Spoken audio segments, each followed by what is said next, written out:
moving on to the Everton-Fulham game, Michael Caine, sorry. No, Michael Keane. Keane. Yeah, Keane, Michael Keane. Keane had a goal disallowed for a header. I think Bernd Leno jumped into his combination of his own defender and an opposing player, spilled the ball went in, referee disallowed it. Correct decision? No, I don't think it was the correct decision, actually. And I think if I was an Evertonian this morning, I'd be really upset about that. I think they are.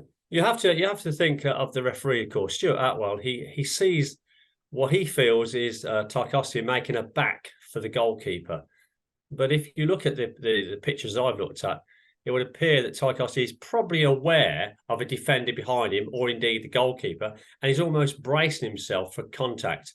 And Leno there, I think, misjudged the flight of the ball, misjudged the way that the defender and the attacker in front of him were positioning themselves, and went over the top of Tarkowski with the ball, clearly lost possession of it.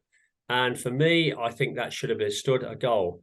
What I was pleased was the way that Sean Dyche conducted his post-match interview, and indeed on the bench, because I think he could have gone in previous seasons quite berserk about that, because it's such an important decision, but one that some referees make every now and then. So for me, I think they were lucky to get away with that one, but Everton would feel a bit aggrieved.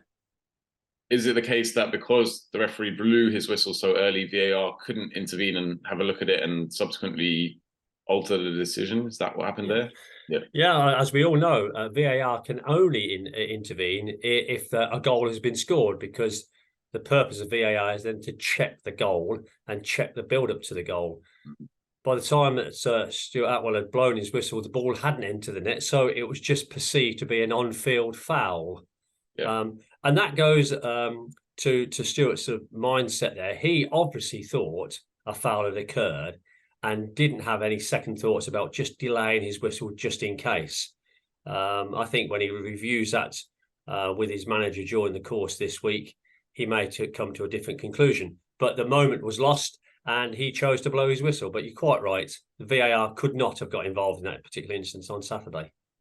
You praised Sean Dyche's post-game reaction, but his player, James Tarkowski, was slightly more brutal in his assessment of Stuart Atwell. He said, "I think the referee was the only person in the stadium who didn't think it was a goal." Do you think players need to tone it down? Do you think he's a bit out of order there with his immediate reaction? Well, anybody who gives an immediate reaction about sort of anything, really, if they've got a personal interest in it, they get more animated, and their feelings are becoming known. And a player, I think, is quite entitled to give his opinion post-match.